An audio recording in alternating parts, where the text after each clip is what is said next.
All right, y'all, everybody ready? All right, hey everybody. So we're gonna go ahead and start. All right, so this is our second time doing a neurodiversity panel. If you guys don't know, it's Autism Acceptance Month. So a really exciting time to share what neurodivergent students on campus. Did we start recording? Yeah. That would be Yeah. we didn't. Yeah. All right. Anyways, it's a really important time to really spread neurodivergent voices. Just to explain that term, neurodivergent just generally means like autism, ADHD, dyslexia, dyspraxia. It's an umbrella term with a lot of different conditions, and somebody who does not have any of those conditions would be called neurotypical, just to make sure we're on the same page with terminology. So a lot of times, like neurodivergent voices, when they're speaking, kind of get spoken over by neurotypical groups, and so here on this month in particular, it's really important that like the actual issues facing neurodivergent students are brought to light. So our speakers have a lot of really exciting things to talk about and share these experiences. I'm really excited to see what they say. I'm sure it will be fine, but just a reminder, these, just to be respectful, not talking in the back or something like that, just because sound travels in this room. And a lot of people up here are gonna have sensory stuff, so I'm gonna lose my train of thought 100%. So if you don't know, me and Sebastian are both, he's an incumbent exec. I'm currently the vice president of Alabama Autism Advocates. We are a student organization that advocates for autistic students and fundraises on campus and for resources around Alabama. We're partnering with Active Minds, which is UA's chapter of a mental health nonprofit. They just host a lot of wellness events, a lot of activities and panels for people to speak at. A really great group. I've been involved with them as well. If you're interested in either, come up to us afterwards and 100% will get you in the group news that you want to get in. Anyways, I think that's about all that I had to talk about, so let's go ahead. We'll just go down. The format of this panel is going to be questions from a document. Yes, that's questions that we've already written, and the second part of the panel is going to be a Q&A from the audience, and the way you can submit questions, you can submit questions whenever you want, is through this QR code. Yes, so we have some questions that are already pre-written, just because our speakers had specific topics that they really wanted to address, and so we wanted to ensure that those get spoken about. But we're already receiving some really good questions from you guys, so it probably won't be too long before we move over to those. And as long as those questions keep coming, we'll stay on the Q&A. Otherwise, we'll go back to our pre-planned ones. And if you have a question, don't worry about, as long as you're, trying to be just respectful with it, don't be afraid to ask anything. The whole point of this is teaching and sharing experiences. So we wouldn't be doing very good at it if people were, scared to ask something that they're curious about. So 100%, if there's anything that you're wondering and you want answered, submit that and don't hold yourself back from that. And I think that's everything. Am I missing? Okay, all right.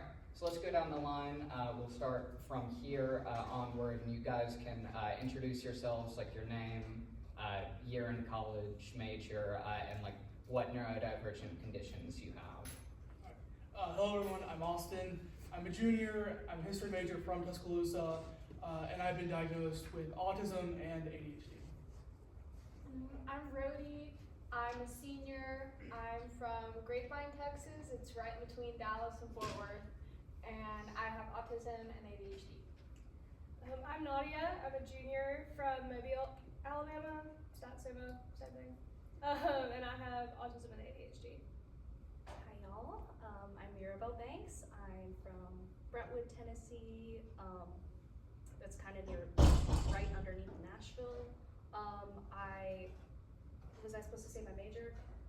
Okay, I don't know. Oh, you're all Whatever you want. I'm a creative media major, creative writing minor. I have autism, ADHD, a little bit of OCD, some anxiety, I guess depression. I don't know if that counts, but yeah. I'm Elliot. I'm a senior from Denver, Colorado, and I'm a chemistry major. I'm formally diagnosed with autism, but I do have a few ADHD traits that just don't quite make the cut, but All right. awesome. Well, since we're moving on from there, let's just start off with like a good intro of like, what was the process of, for those of you, like it's applicable to, what was the process of getting diagnosed like, and for those of you who, like, you know, getting diagnosed is really difficult around here. For those of you who don't know, there's very few places nearby to actually get diagnosed, and once you pass a certain age threshold, a lot of places just turn you away. So, you know, getting diagnosed isn't something that everybody is able to do. So if you're self-diagnosed, then tell us what that journey is like, and I guess we can go down the line the same way and let y'all talk about that. So I was initially self-diagnosed. I had suspected for quite a long time that I had some issues going on. I was actually first diagnosed with ADHD. Me and Jack actually went to the same person for that. Dr. Prohaska here in town. He was wonderful. I really enjoyed both the process of being screened and then the testing, which is like a bunch of like attention tests and like how well do you write, how well do you do math, what level are you at, that sort of stuff. But the process in general is very long. For ADHD, it was 6 months, and for autism, it was over a year. I had to go to a place in Atlanta, which is not easy. It was not cheap, because there are very few places around here that will even let you go through the process.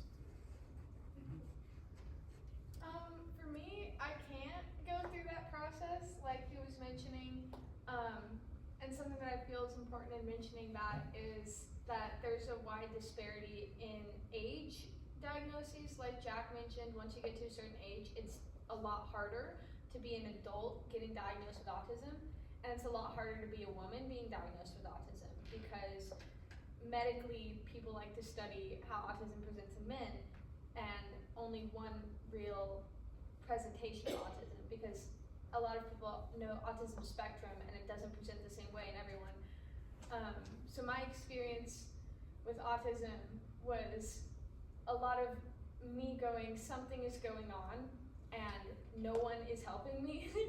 And then people telling me that that wasn't enough. Like the psychiatrist who diagnosed me with ADHD, I've been seeing her regularly for about a year, and she was very clear, like, yeah, you definitely have this, you have ADHD. And when I came to her like, hey, this is something I think is going on, this is something that I think I have, I've done my research, she didn't consider it. She was like, that's not on the table because you make too good eye contact, you talk too well.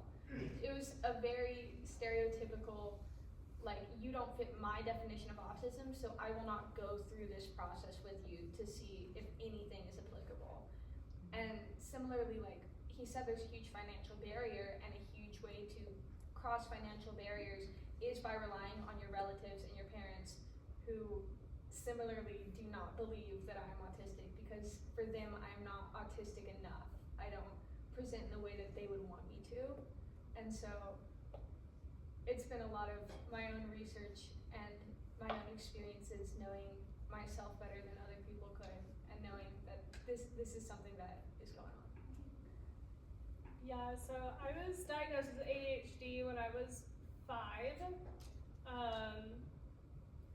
And then I came to college and was like, oh, I'm very different than everyone else here. And I brought it up to the psychiatrist I was seeing, and kind of the same thing happened. She was like, you just don't fit the mold of being an autistic person.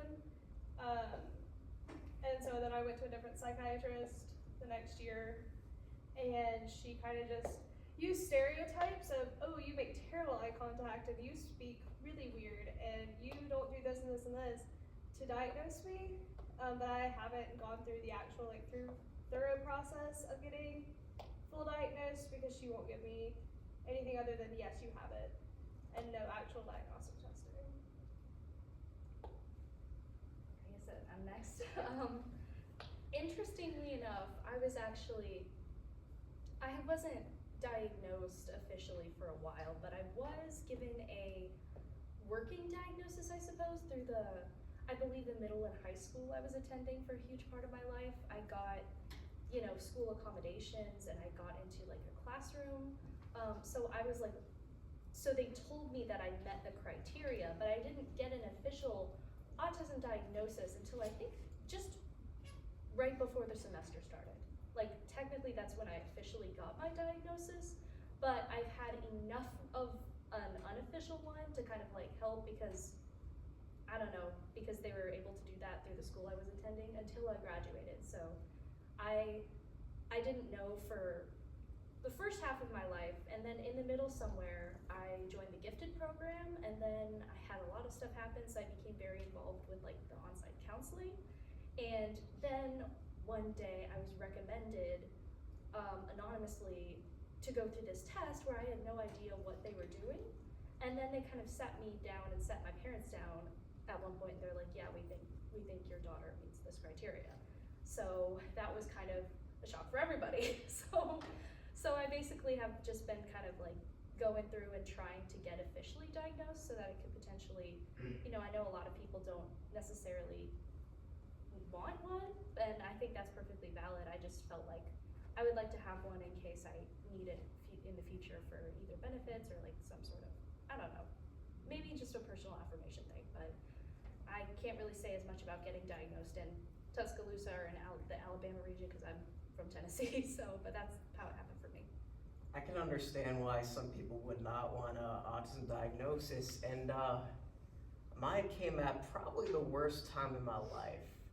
I was facing a lot of bullying and academic burnout, and I guess that brought a lot of my inner anxiety and depression out, and it was really causing issues in my functioning.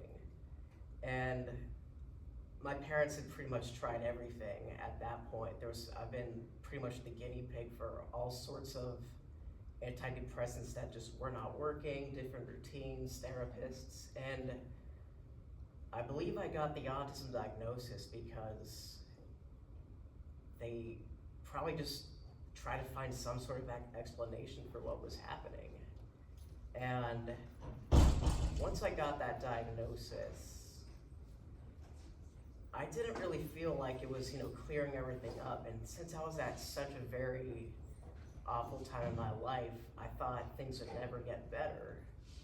And I attempted suicide the next day. I'm really fortunate that I didn't, because eventually, I think a few years after, things just magically got better. And I tend to find, autism diagnoses to be a lot more of a positive thing if the people are, ready for it. I helped someone here get diagnosed. I'm not going to give him the credit to say his name, but he tends to believe that it was a positive thing. I mean, we're both sort of unmasking, finding these whole imposter syndrome stuff. And I mean, you could just read the report, but it's still you still find stuff about yourself more every day that you just have to keep diving deep. And it always just comes back to autism every single time. Yeah, just to quickly illustrate how far I've seen Elliot come from the story he just described. He was our first autistic exec member at Alabama Autism Advocates. He was who helped me get diagnosed, as he not so subtly mentioned. And then because he was an autistic exec member there, that's what motivated me to get more involved in the organization, which in turn helped motivate Sebastian to get more involved in it. So he's been really big for our advocacy on campus he's come a long way from like viewing it as like a negative thing to like now like he's done so much like good just by, you know, doing his own thing and like existing in these positions. So I'm very fortunate to have him on our panel again. All right, so since it's related, I wanted to hop to a Q&A question real quick. Let me scroll down to it. All right, so yeah, the question was, how did you find out that you were neurodivergent? And so for those of you who, you know, found out on your own, I know that some of you like received the diagnosis like a shock, right? It just kind of like surprise autism or ADHD. But for those of you who found out that you were neurodivergent on your own by like looking back at your life and at signs, what were some of those signs? What were the emotions like, the imposter syndrome? I'll let you guys answer that in whatever order. Ro, you look like you excited. You look excited to answer, so I'll let you start that one off. This is gonna sound really weird, bear with me here. It's a lot like knowing you're gay. You're like, something is up, everyone around me is not like me, and you don't know what for a long time. And when you finally find out what, like for me, that was a really positive experience. So I was like, this explains so much. And it was such a relief. Because it's like finally figuring yourself out and finding out who you are. And that's awesome and great. But what some of the signs were, eye contact. But other than that, one of my biggest things is I can't eat a lot of foods. They make me like physically sick if the texture is slightly wrong. So I have a very limited palate. When I was really young, it was just pure like hyper focus on stuff. Like when I was in middle school, I used to make my mom pick me up from soccer practice early on nights when The Flash was gonna air on cable TV. Cause I was like, Mom, if I'm not there when it starts, I'm gonna throw a fit. And my mom thought that was normal. But I could name, like, if you named a season and an episode number, I could tell you the name of the episode and the whole plot. And I was like so locked in on everything. And I used to brag about it, like, I'm just built different. And everyone's like, no, that's not normal. But a lot of it was like that over excitement about certain subjects and a lot of overstimulation with textures and sound and light. So it was a lot of just, why is nobody else feeling these things? Yeah, so me and Jack went to the same high school, and every day at lunch we would sort of just sit there and talk about like history or politics, and it was very obvious then that like, yeah, these kids are a little bit weird. Like we sat there every day for like 2 years and just talked about like politics and history, and we would just be the entire time just on Wikipedia basically, trying to figure things out. And so when Jack was getting diagnosed, I believe it was like during senior year of high school, right? Yeah, I remember that I called you and said, hey, I think I might be autistic, and you're like, dude, no way, my psychiatrist told me that same thing last week. Yeah, like, so I believe Jack was diagnosed with ADHD in senior year. Yeah, senior And year. that is what spurred me to get the ADHD diagnosis. That's why I ended up going to the same psychologist here in town. But then Jack called me like first semester freshman year, telling me, I think I'm autistic. I'm like, dude, me too. Which is like, I was like, yeah. Like looking back at like high school and life in general, there's always so many signs that you just miss. Food is a thing for me. I'm a big texture person. I don't really care much about taste, but texture is like 90% meaning for me. And if I don't have that right texture, it doesn't matter how good it tastes, I'm not gonna eat it. And my parents thought that was, again, normal. But They call you a picky eater. yeah, and I was like, I don't care. But yeah, I don't know. They miss a lot of signs. People have always sort of said, you know, I'm a bit different, whatever. I was in the program in elementary elementary school, all the way through middle school. Again, miss signs everywhere. But yeah, I mean, it's a lot of the same stuff of just, you're different in many ways, but you can't ever put a finger on exactly what it is. And then someone's like, oh, maybe it's autism. And then you look into what autism is, what are some sort of major symptoms, that sort of stuff. And I was like, oh, this is me. My major symptoms are just like, I'm so easily overstimulated when it comes to like touch and stuff. Like I have to be wearing the exact right pair of socks. If not, I'm not gonna go anywhere, so. Yeah. Can I just add something? No, I'm so sorry. go ahead. I just wanted to add, everyone's talking about how Jack helped them. I have a Jack story. All right. Do I know this? Yeah, it was the day I met you. Yes. The day I met him, we immediately clicked and we ran around just like having fun for like the whole time that we were at this event together. And then like 3 months later or something, he posts something about having autism. And I texted him like, bro, that makes so much sense. Cause I met him that day and we were just like this. And that's like a huge thing with looking at symptoms throughout your life. You're like, oh, why are all of my friends autistic? And you're like, wait, maybe there's something I should be looking at here. But I texted him like, thank you for representing my people. And he was like, they're my people too. And I went, oh. Yeah, it's like, don't thank me. This is selfish.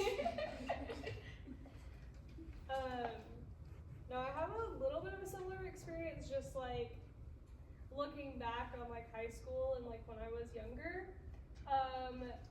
Something that should have stuck out to my parents was that I was nonverbal until I was 6.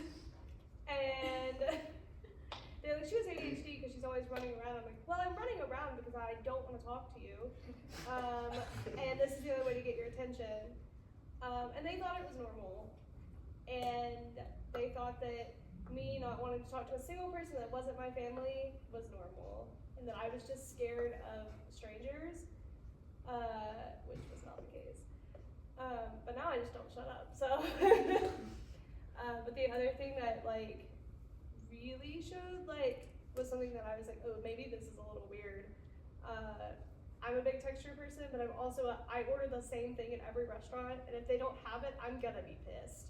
Like You will go home. Drop the order. I get shrimp and grits everywhere I go. It is my favorite food in the entire world. And if a place doesn't have shrimp and grits, I'm probably not gonna go to it. And I have judged places here based on their shrimp and grits, and there's not a single place here that has good ones. So you can't wait to, get the hell out of here, right? Right, because I'm from I'm from Mobile, so I live on the Causeway. And so we have the best seafood in my opinion. So I was like, this is what I want. I want shrimp and grits all the time. And my family fully thought that was a normal thing to do, to check if a restaurant had shrimp and grits before we left and went somewhere. Oh. And they continue to do this now even as I'm an adult. They will be like, this place doesn't have shrimp and grits, we can't go, Nadia won't eat there. Just because that is like my biggest safe food. And like 7 Brew, I haven't ordered. And I go there way too often. The same person takes my order every time. He's like, okay, got your order. And I was like, oh. Maybe I'm here a little too much. Maybe I order the same thing a little too much. Yeah, I have like safe food, safe clothing, textures. I can't thrift half the time. Textures are a big thing. My friend thought it was funny one year to get me a microfiber sweatshirt. Like a sweatshirt that had microfiber on the outside of it. Because they were like, it's water resistant. And I said, I will never touch that. And I opened it, I put my hands on it, and I said, you're not my friend anymore. You just made me realize I think my boyfriend's parents are profiling me for autism. They send me links to restaurants before I visit. Yep. Yeah, no, my best friend does the same thing. She's like, we're going to this restaurant tomorrow, and I said, what restaurant? And she sent me the link of the menu and I said, She said, I know they don't have shrimp and grits. Please get something different for once in your life. And I said, no, I can't. I did not tell them I was autistic.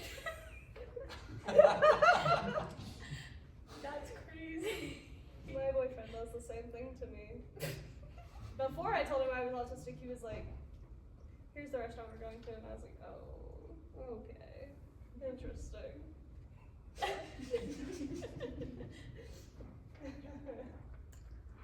Alright, I guess it's my turn.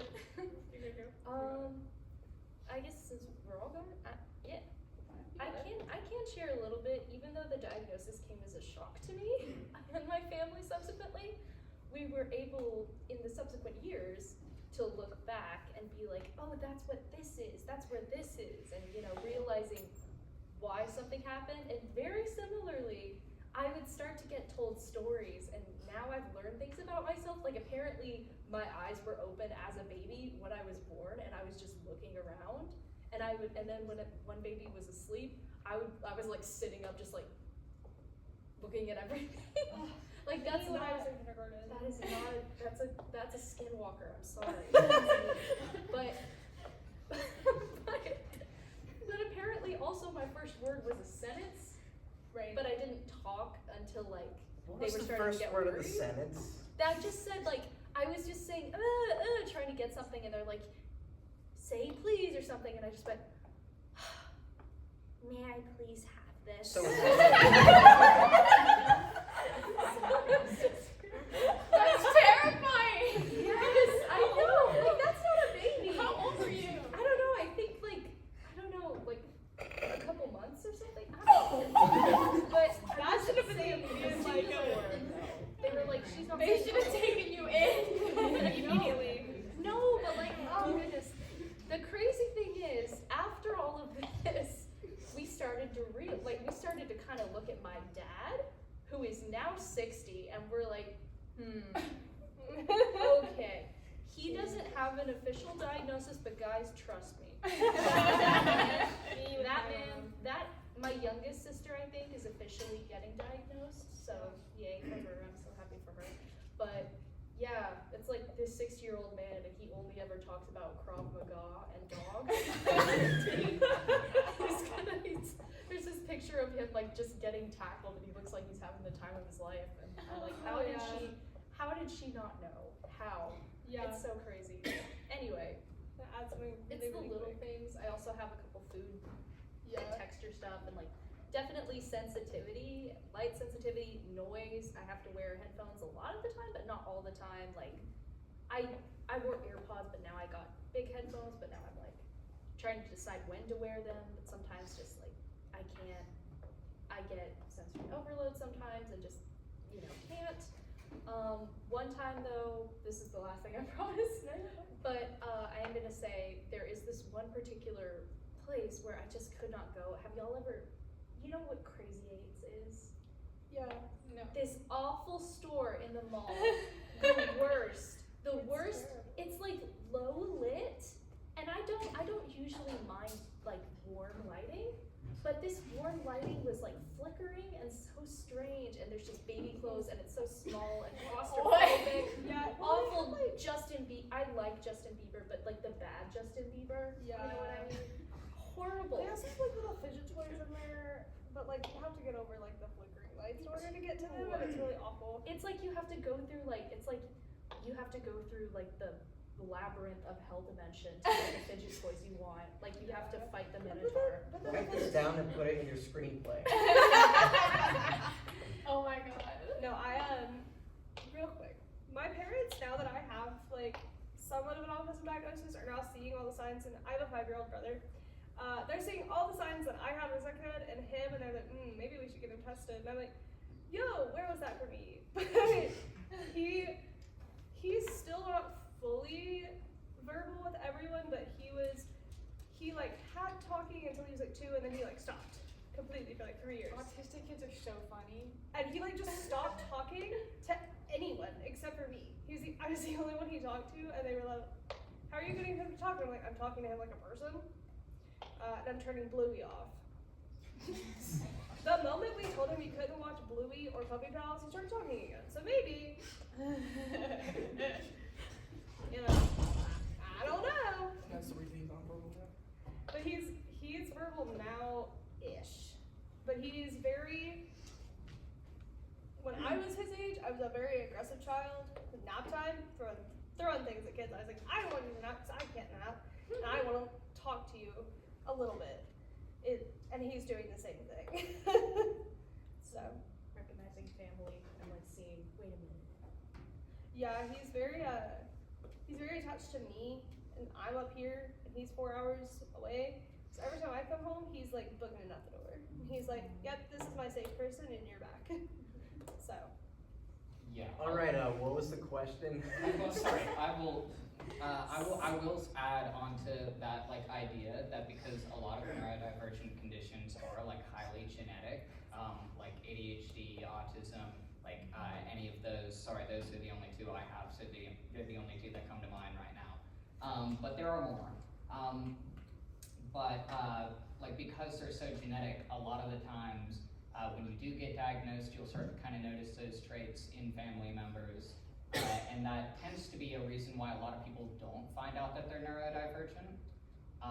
They will, like you'll be raised in an environment where certain behaviors are perfectly normal, like everybody in your family does this, and then you go to the outside world and you're like, oh wait, this isn't a thing that every family does.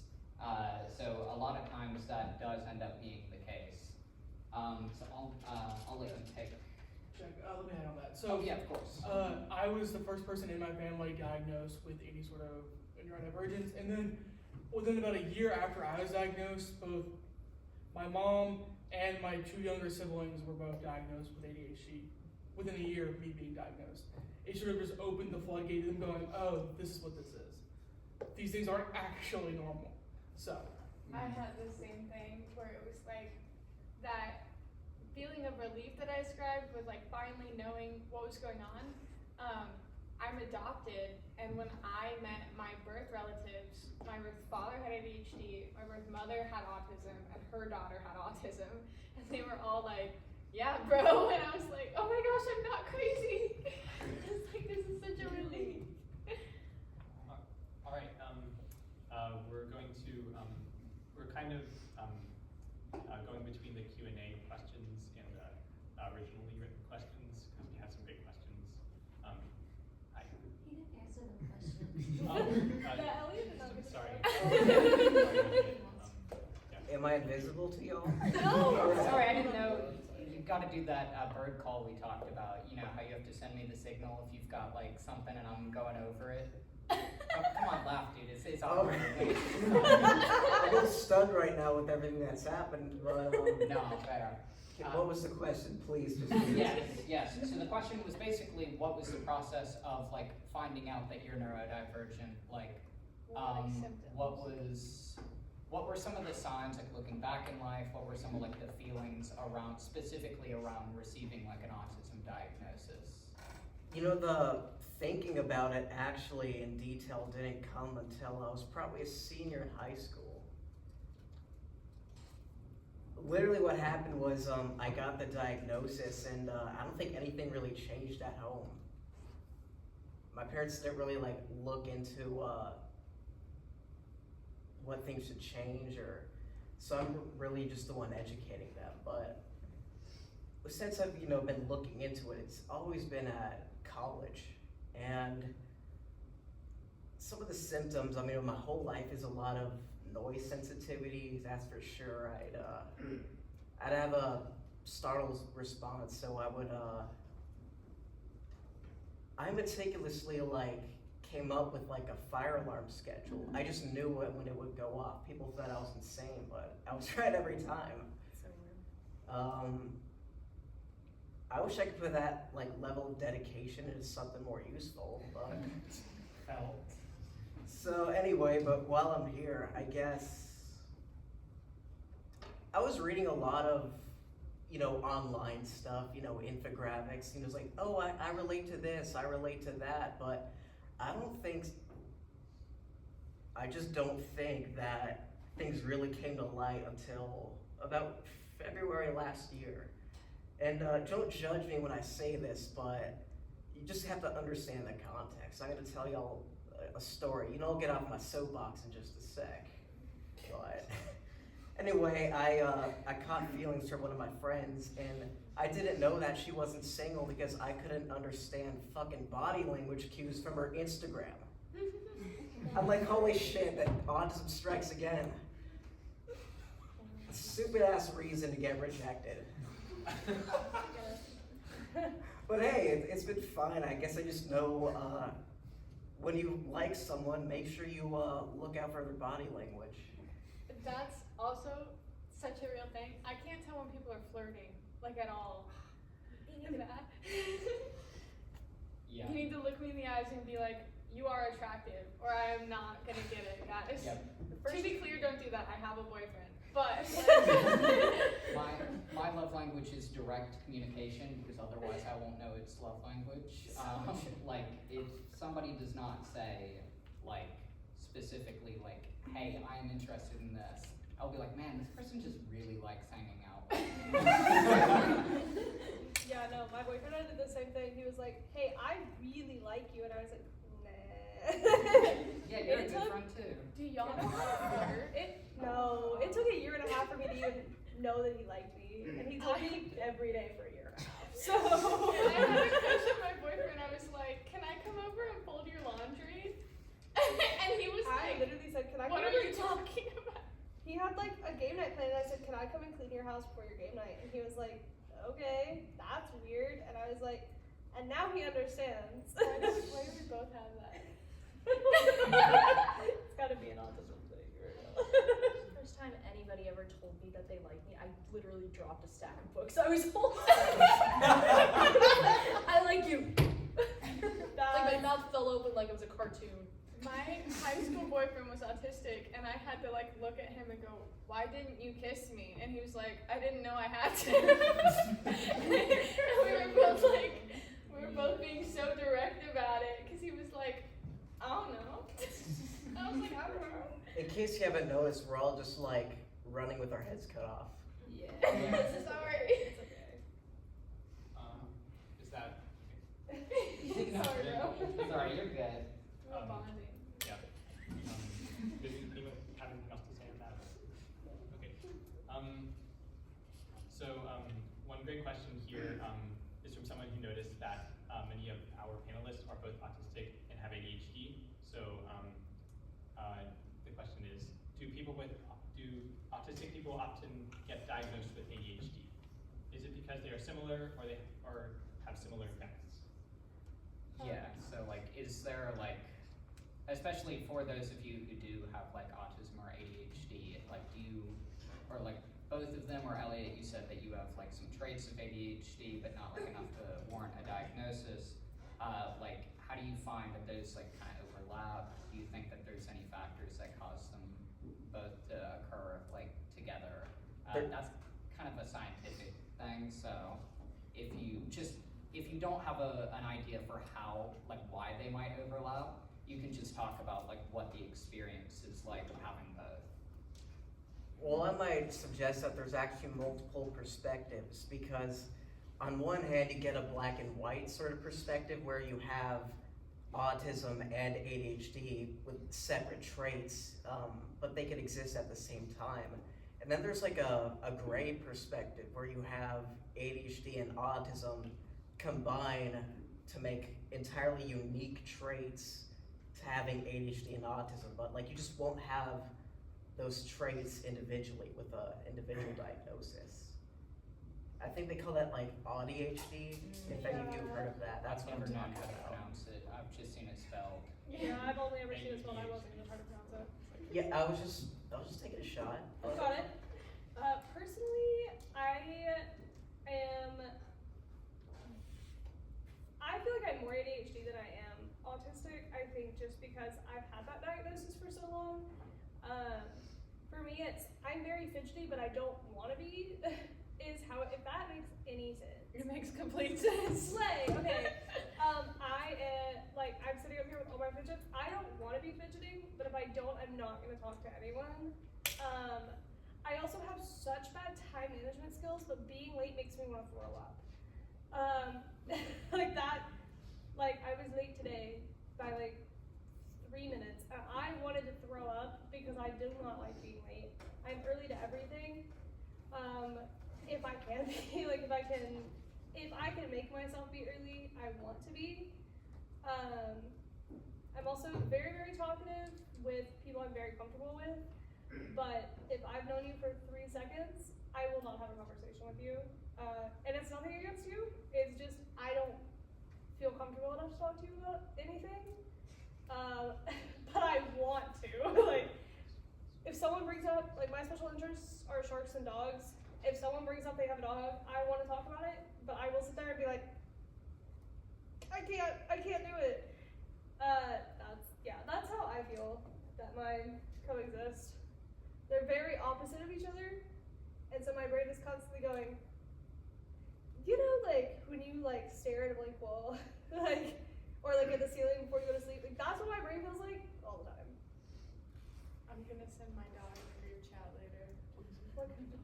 I may Sorry.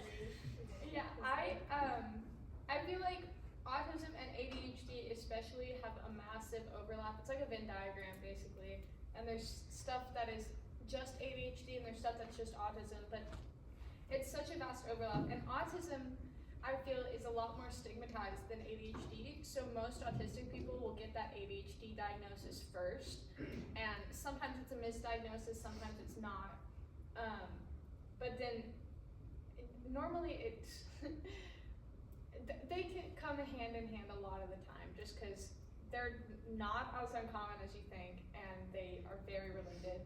And like Elliot said, like, he has ADHD symptoms, but not enough to warrant, like, the diagnosis. A lot of neurodiversities or neurodivergencies are like that. Like, my psychiatrist told me that I have a ton of OCD symptoms, but not enough to warrant the diagnosis, because you can chalk it up to your other diagnoses. So if I have OCD symptoms, she can be like, but it's because of your autism, so I'm not going to give you this diagnosis.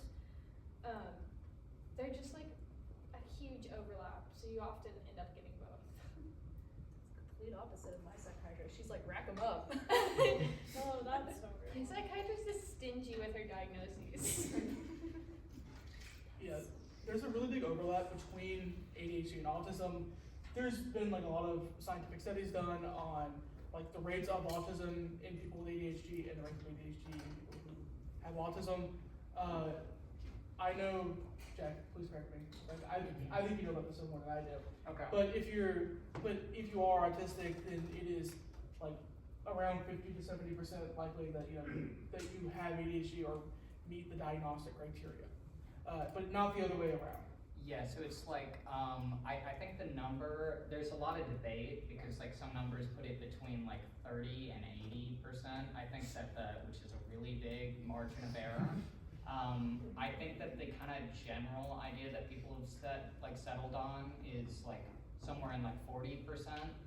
But either way, ADHD is the most common, like, co-occurring condition for autistic people.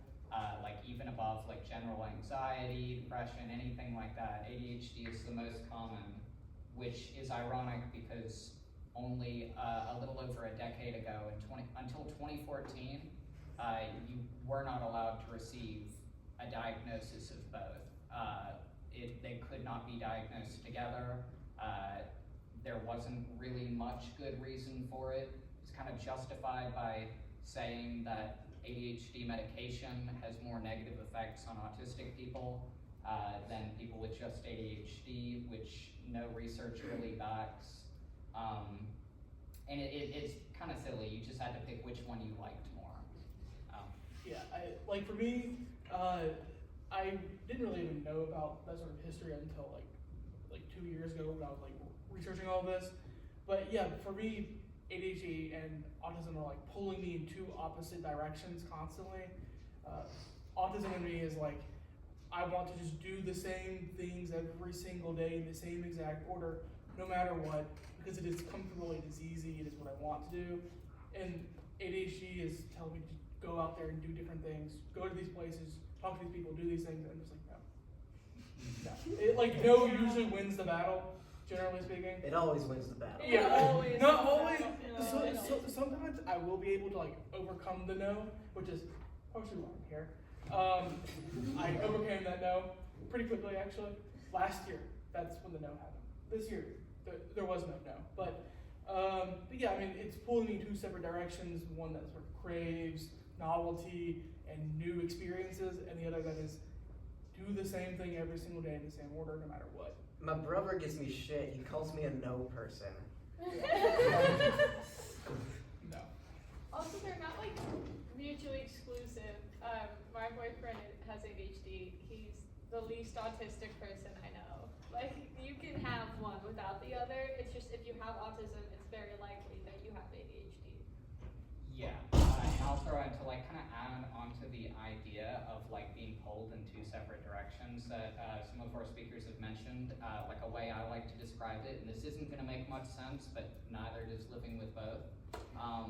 I often feel like I am sporadic, but only sporadically, right? Or like I want structure, but only at random intervals, right? Like I want structure in order to survive, but only sometimes, and I don't know when. It's very unpredictable.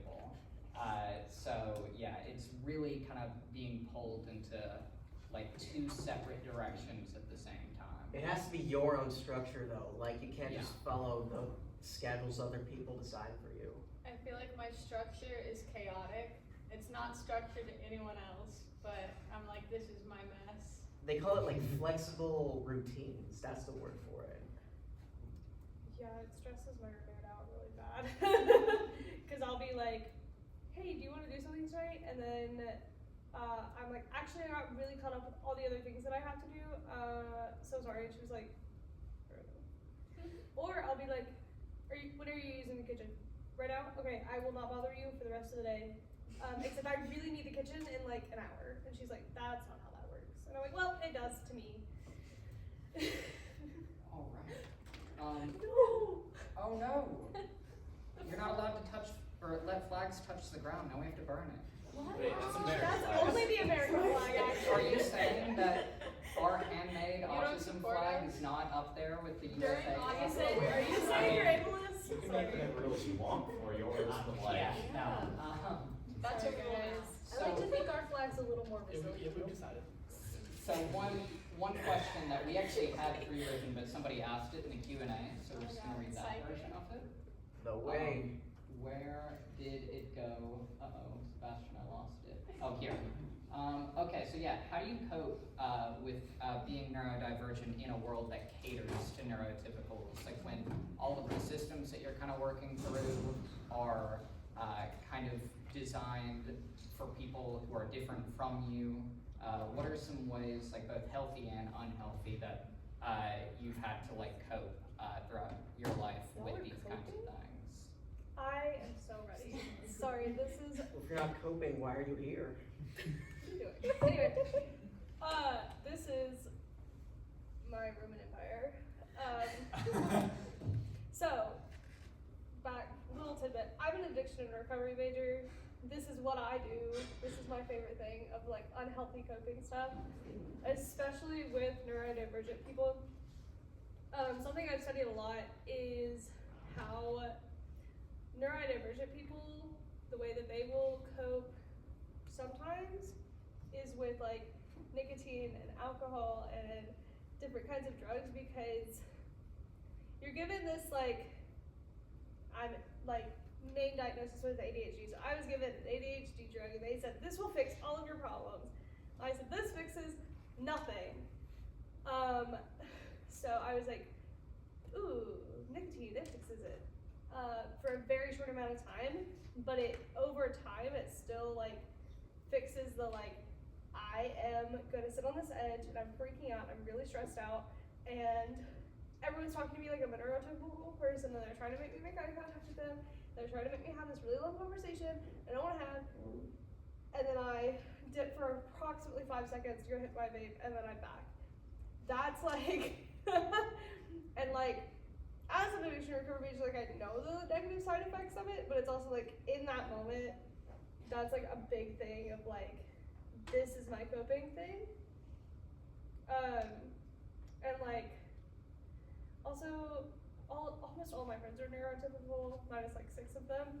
And so they're always like, this is so easy, and I'm just bebopping around life, and I'm like, I will strangle you. It is so, it's just like, it's like they're having, not actually, maybe I should not say that.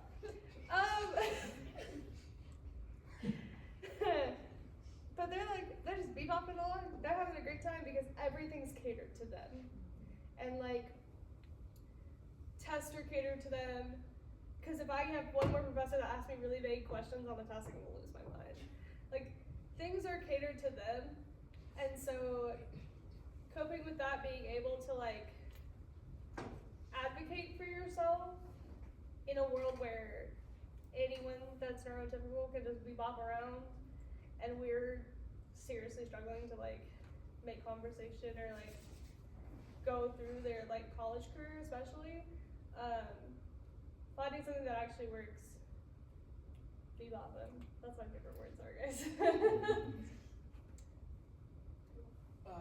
Speaking of like unhealthy ways to cope, alcohol is like kind of easy. Like it's like a cheat code kind of. Like one of my favorite TikTok creators, the name is @SpecialJitty on TikTok, and they made this video like 2 years ago, and they were like, guys, I found the cure to autism, and an IV of alcohol straight in my vein.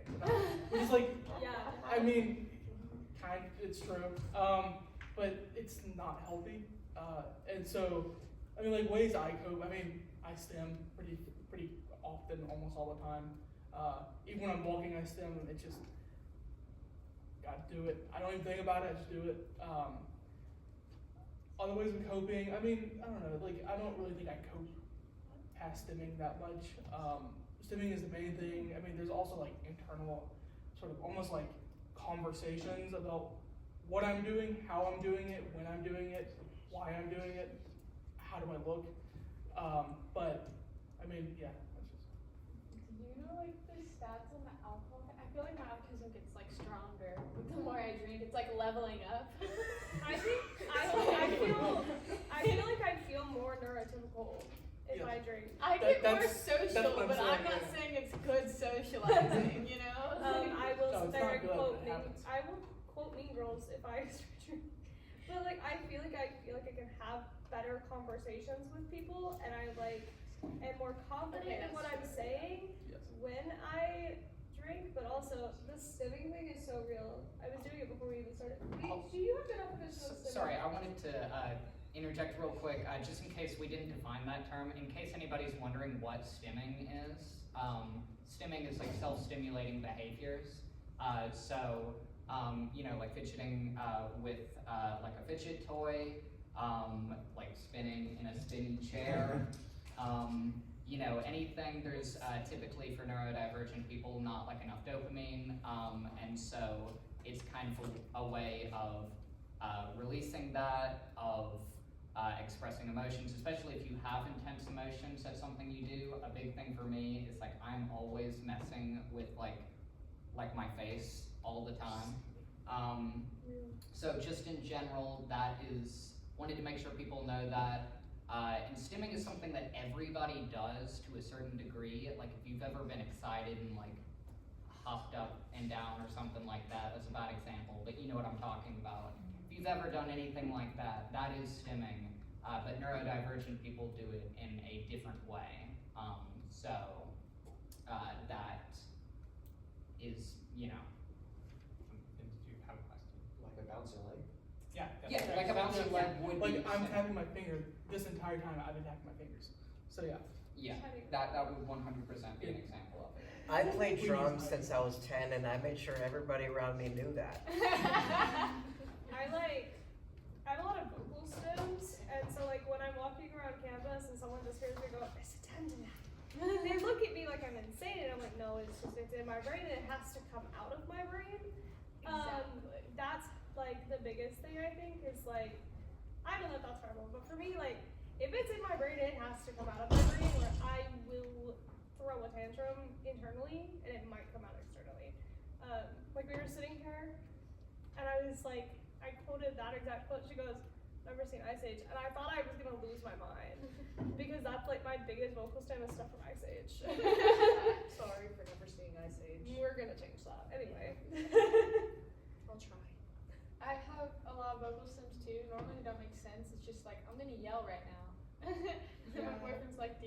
something, and I'm like, nope, just had to happen. I couldn't stop it. For me, I'd say coping wise, honestly, I'm like, we gotta talk about alcohol. Maybe I should start drinking. No.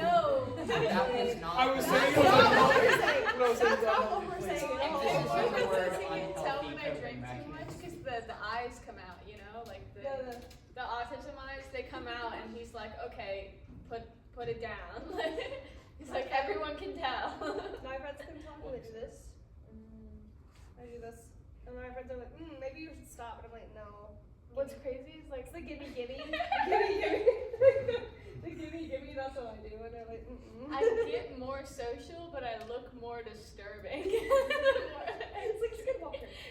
I'm like so excited, and I'm looking at you like. No, I It's get so it. bad. I get it. But sorry. Also, I crush cans. Oh. I don't know what's up with that. Like the gimme hands that just like hold things too tight. Yeah, no, I did that to a Polar Pop yesterday. A what? It's like a gas station like drink. I did want to say Please about don't like, drink. I'm not going to, don't worry. I'm like, no, I won't drink, I won't do it, because I know my family has like an addictive personality genetics thing, so I'm like, that'd probably be bad. It wouldn't considering- work out well for you. Yeah, the amount of meds I'm on, I'm like, no. Mm-mm. Coping wise, I'd say I definitely do a lot of stimming. The bouncing leg, I was like, you read my mind, honestly. Like, I bounce my leg so much. Sometimes I'll like press my fingers together to like try and calm myself down if I'm freaking out. Sometimes when I'm like, when there's less people, when there's like nobody in a hallway, I'll like have to snap like to match my steps, and then I'm like, why am I snapping? Like, stop it. But just coping wise, I also feel like I generally. Oh, do I need to? Oh, no, No, sorry. you're good. Okay. Yeah, she had to leave early. I didn't pick up on the signal, so because I'm a little autistic. Like she was making gestures to me, and I was like, oh, what? Is there something I should be looking at? So if I, gave you the bird call, you just wouldn't understand. Yeah, she should have given the bird call. That was what we all agreed I on. was not told about the bird call. I can't make a bird call. Me neither. I don't think I was told about the bird call. But I guess Boy. just coping wise, I actually struggle a little bit with the coping aspect because I find the outside world very overwhelming lately. Like I generally I've been turning to like certain video games or certain pieces of media that I find comfort in just because it feels so intimidating to be out in the world. Like sometimes the mechanisms aren't enough, and I've been trying to really like improve on that. I want to be able to handle myself. I want to be able to handle my own coping. I don't want to have to rely on something that I have to use like a crutch, and that actively prevents me from making meaningful connections and doing the right thing. Like it's impeding my life. But I'm like, I don't know. It feels like the only thing that's safe. So if anybody has any advice for that, let me know. How do I cope? Well, sure, I stim. I have things I do. I'm a runner, and I listen to music way too much. But in terms of like societally coping, I try to find the balance between like being myself and then sort of living the way neurotypical society expects me to do. Because like, if I want to live the life I want, there are just some parts of neurotypical society that I just have to practice, different kinds of communication, just developing a sense of humor, just getting over a lot of my fear of rejection, and just having to learn a lot of different social cues that you were either never taught or just never aware of. And I guess that's just a way, masking I'd say is just a way you cope with it, even if it's, temporary or not. Yeah. The term, I mean, it should be not like, it should be pretty clear, but masking is just generally like for neurodivergent people, if you're in an environment where acting like you have ADHD, acting like you're autistic, like acting in ways that like express those traits is like frowned upon or stigmatized. You kind of alter parts about yourself to fit into the environment that you're in, and it tends to become like a very unconscious process. So it's very difficult to take down that mask. Yeah. Like you get super confident all of a sudden. Oh, not me. Fly on the wall for me. I just don't speak. Also, masking is often a behavior you learn during childhood, and it can come from peers making fun of you or authorities punishing you or just telling you to stop doing something.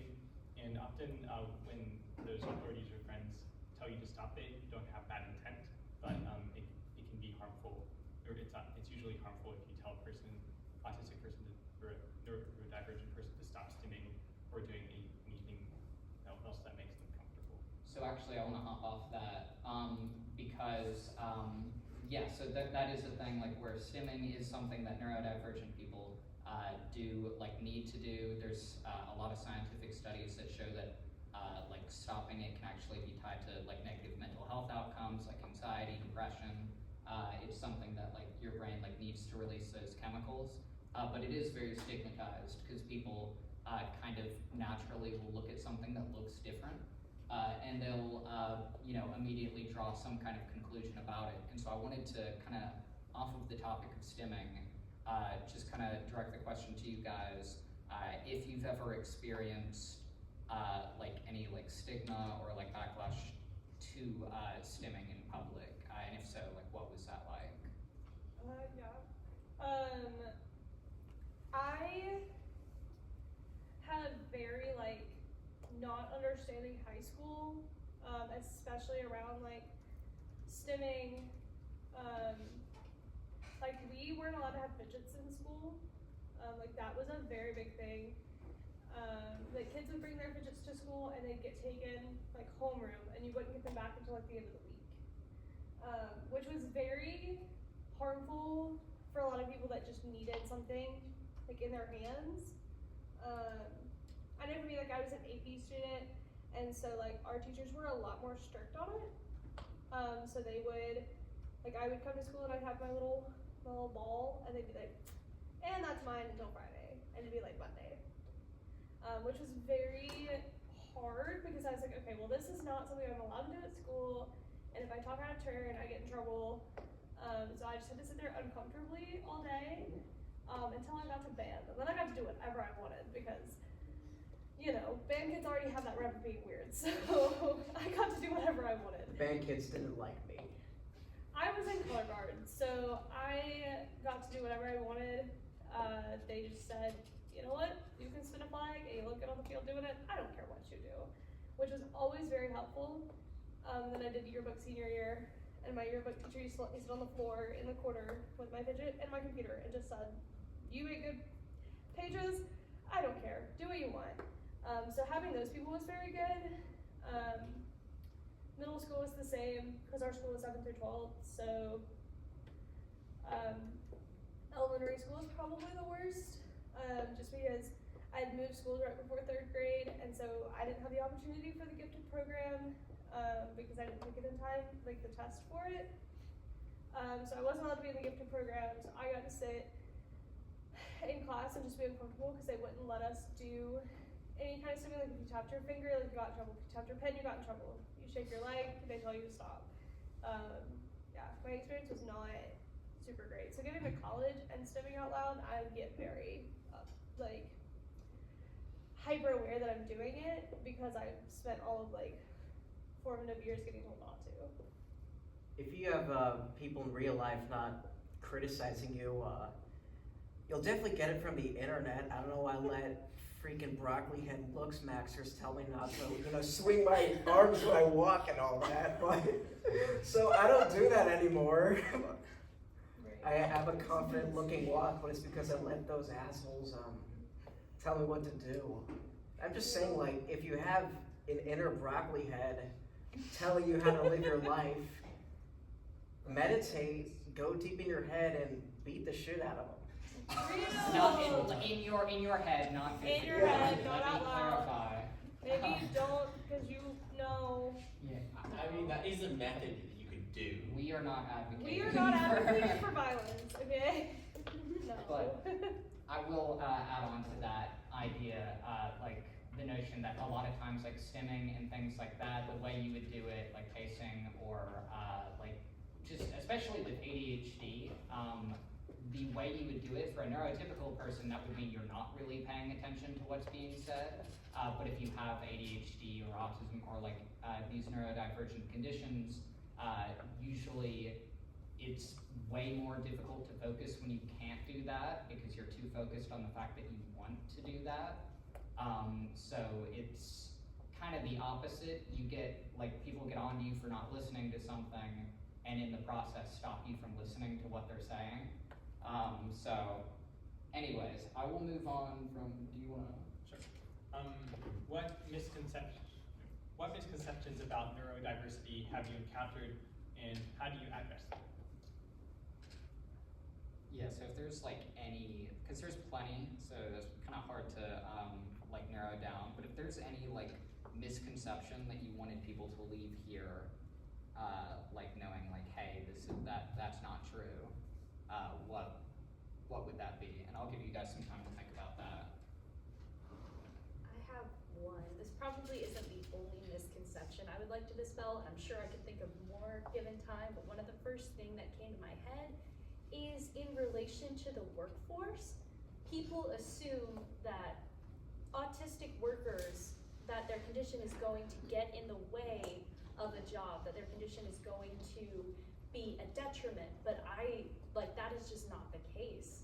I think that sometimes you do have to accommodate for certain things, but in return, you are going to get, like, a lot of the time, I can't say every single time, but like, it's the same with people.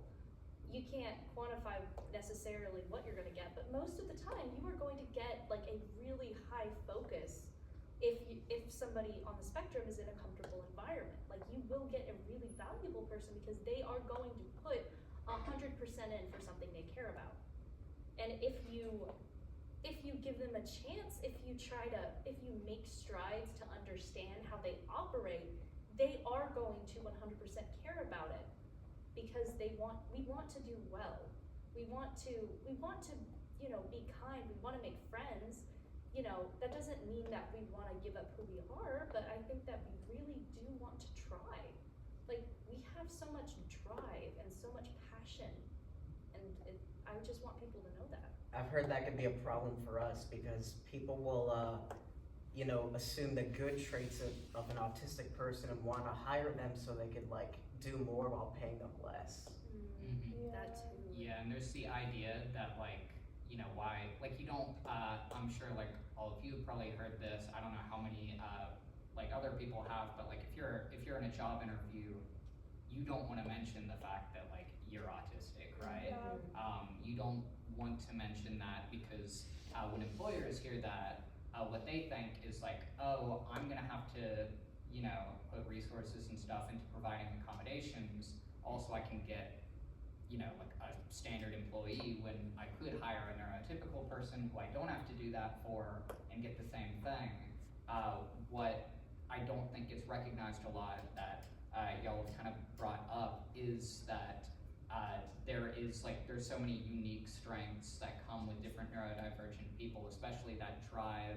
There's a very single-minded, like when you get fixated on something, like that's all you really want to do. So there's kind of this drive to it. There's a lot of different skills and stuff that could benefit a lot of employers. And yeah, you do have that issue where like it's kind of viewed as just putting more into getting the same amount instead of putting more into getting something different that you may not have. It's like you have to soft launch sometimes. Did we talk about that at Waffle House? I can't remember who I talked about that with. But it's like sometimes you have to soft launch after you've been employed or something.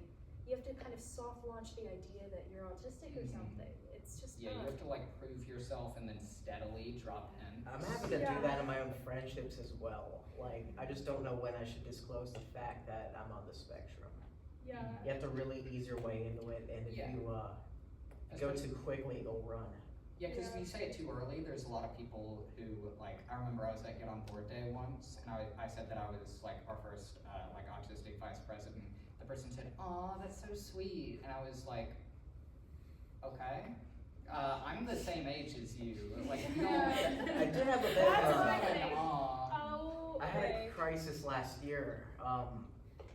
I grew really close with like a friend group in AAA club that I'm part of, and there were, I think, sometime last year, I had this realization of like, what if they've been only been nice to me because they were like, they knew I was autistic, and I guess they felt bad for me or something. Yeah, I like had that experience. I worked somewhere like while they were accommodating to the fact that I was autistic, I didn't tell them until like 6 months into working there, because I was like, I'm scared. You guys scare me a little bit because they're all like 40-year-old men, and I'm like, but once I told them, I feel like they started talking to me differently, and like not in a good way. Like it was like oh, do you need help with this? And I'm like, I actually got it. I am actually a fully capable human being. Please stop treating me like a child.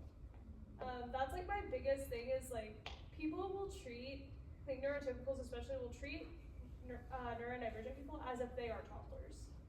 They will talk to us like we are children, and we have no idea what's going on in the world around us. And that gets on my very last nerve. Like if I'm doing something and someone's like, hey, you're doing that wrong, let me please show you the right way. And I'm like, I will throw up. This is the way that I like to do it. Please stop trying to change what I'm doing because I'm doing it efficiently.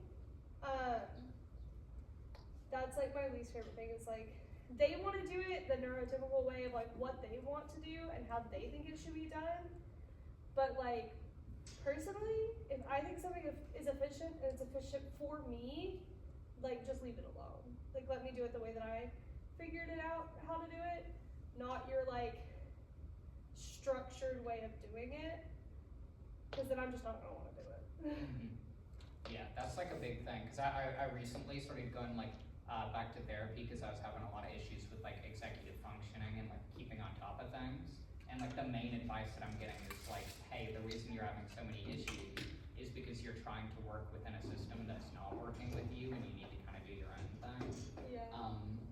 I am, unless anybody has anything else to add, I'm gonna move to. I wanted to touch on yeah. being autistic and being neurodivergent and being in a work environment, because there are often different social dynamics than like hanging out with your friends or something, or your family, because many employers want you to, or managers especially, want you to refer them to talk to them in a certain way with a certain level of respect, and navigating those social dynamics can be different, or it can be difficult, and many employers will often assume that you're being disrespectful, even though you're just often just, you don't know how to navigate that. Yeah, that's a big thing I've heard from a lot of people where like, think like when you have a kid who, always has to know why something gets said, and like parents are like, because I said so, right? Don't talk back to me. Like there's the because I said so, right? And so there's kind of like a lot of the issues with that, like at work, where it's like, you do ask a genuine question, so like, hey, why do we do it like this? And like people kind of take that as like questioning their authority, questioning their judgment, when it's genuinely just like trying to figure something out. It's not meant to be disrespectful. So that's a big issue that a lot of neurodivergent people face, because we don't tend to see that as being a disrespectful thing to say, but it gets perceived as that. It depends on the field you're in. Like, I think if you ask a clarifying question in science, that has more often than not been treated like with respect. Yeah, and see, I'm fortunate because I'm going into the study of autism and ADHD, so if anybody like doesn't know about that stuff, then you shouldn't be in this field. Anyways, I'll move on from there. There's a question I wanted to touch on. in your opinion, what is the difference between having ADHD and just being someone who can't focus? I was a quote-unquote gifted kid in school, but never diagnosed, and sometimes I do feel a bit crazy and invalid. So for those of you who have ADHD, I know that, like, for me personally, before I got diagnosed, I kind of just thought I just couldn't focus. So, like, what in your experience has been the difference between just not being able to focus and, like, ADHD, or has there really felt like a difference for you? It's a difficult question. ADHD for me is like more than just not being able to focus. It's like I can't make myself do things sometimes, or a lot of the time. Like, especially being off of medication for me is like, if I want to do it, it doesn't matter. It's probably not going to happen. It's if I have to do it, it'll most likely happen. And even then, it's not always going to happen. And focus is a lot of that, right? Is that, like, being in college, you have to focus on doing things like your work, like, you know, writing papers, or like whatever it is. You have to focus to do those things. So not being able to focus is a lot of how it may present, because that's a lot of where trying to get yourself to do something is focusing. And for me, like, even being in high school and then going to college, is that, like, even on medication, I can't make myself focus sometimes. If it's like an assignment I don't care about, in a class I don't care about, it's probably not gonna happen still. And the focus for me, or like the lack of focus, is like frustrating, because I'm trying to focus usually, and it's not happening. And I think to me, ADHD is often seen to people as just not being able to focus, right?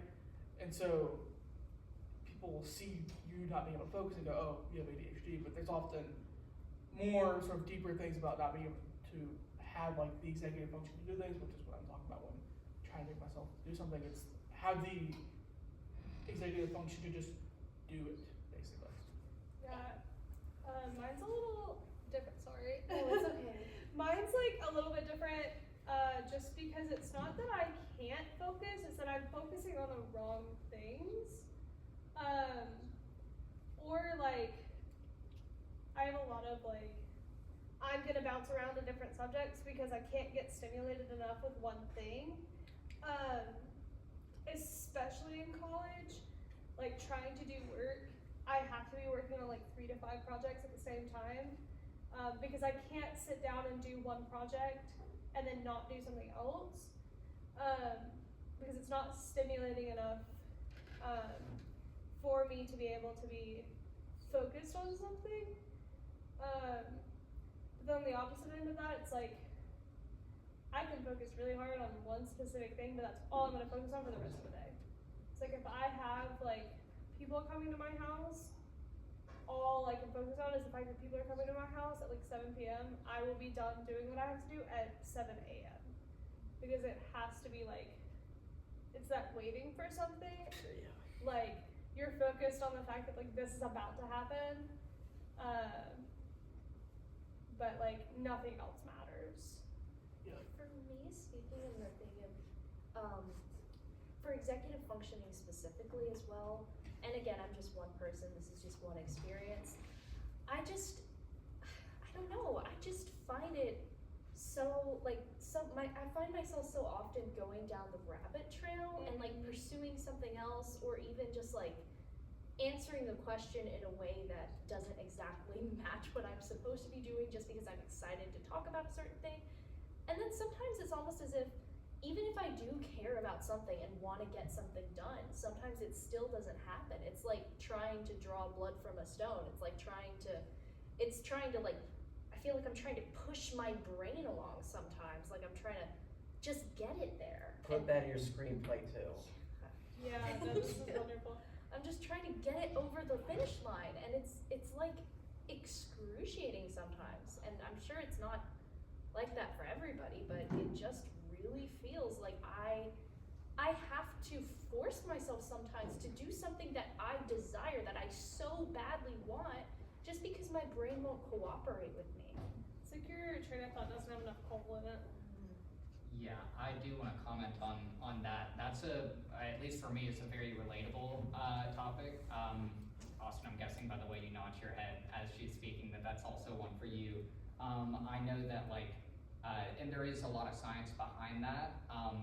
We don't really realize that because, when you're thinking and doing stuff, you're not aware of the unconscious chemicals going through your brain, right? But the way you're motivated to do things is highly dependent on how much dopamine is produced in your brain.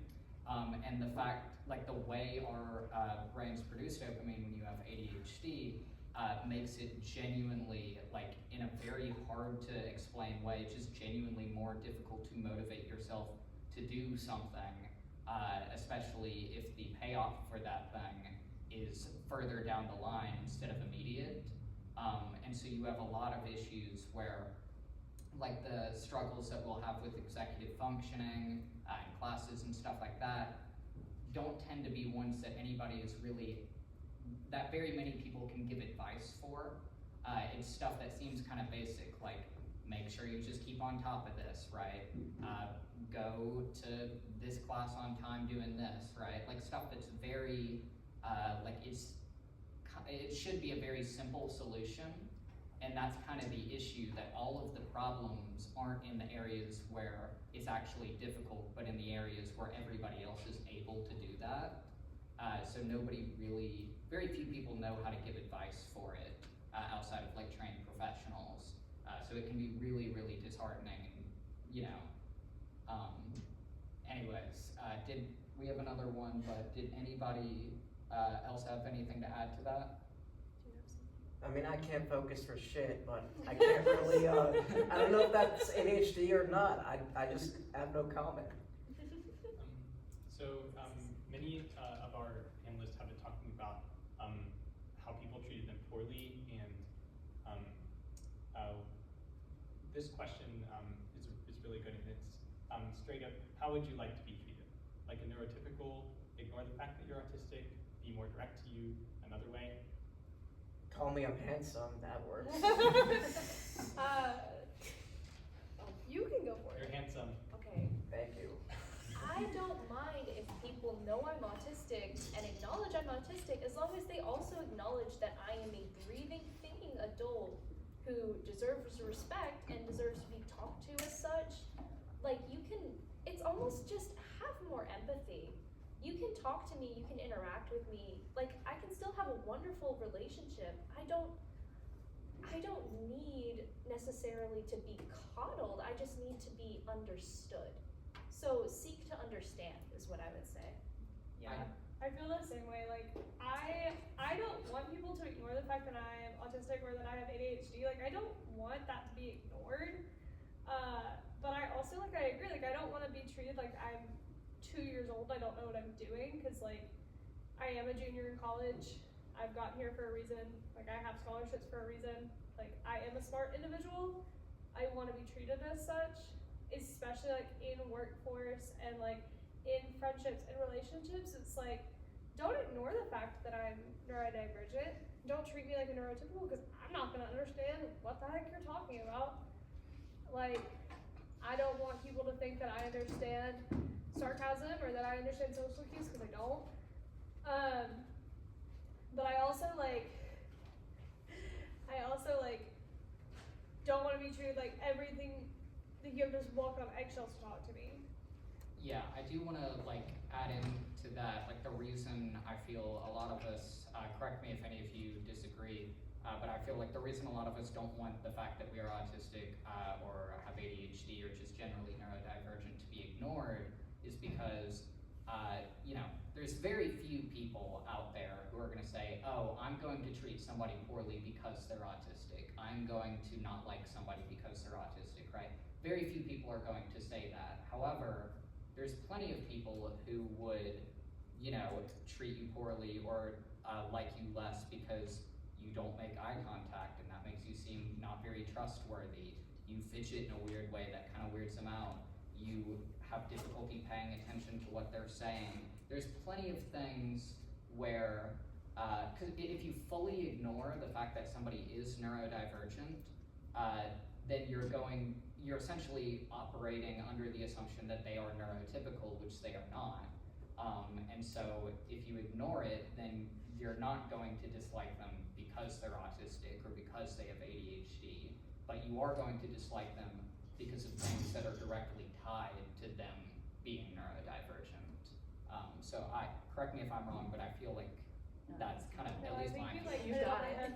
I also think like when you make a relationship with someone that is neurodivergent, you have to be understanding with the things they think and the things that they do might get on your nerves. And it might be weird to you, and things that they do might not seem correct in what your understanding of what is okay and like what is typical, because we're not typical. And things that we say, the things that we do, how we act, I'm just speaking umbrella here, is going to be weird. Like, it just is. And you just have to be understanding the fact that this is a person that is living and breathing, and they just do things differently. Mhm. Yeah, also, one great way that I always appreciate is if like a friend asks me if I'm how I'm doing, like especially if I get overstimulated or something. It's always appreciated if someone asks me. So that's a great way you can support your neurodivergent friends, because sometimes they might not be able to address something or respond to you or something. I also think it's nice, like if someone, I'm just speaking, like I have a best friend who is neurotypical, and they've like been able to understand that the things that I do bothered them at first, but now they know things about me that makes it easier for us to have conversations. Like if someone's like, hey, I don't want you to touch me, like remember that, like the next time that they talk to you. I had a friend who would always come up and like do the squeeze on the shoulder, and I like reared back one day and she was like, oh, you don't like that, I forgot, I'll do better next time.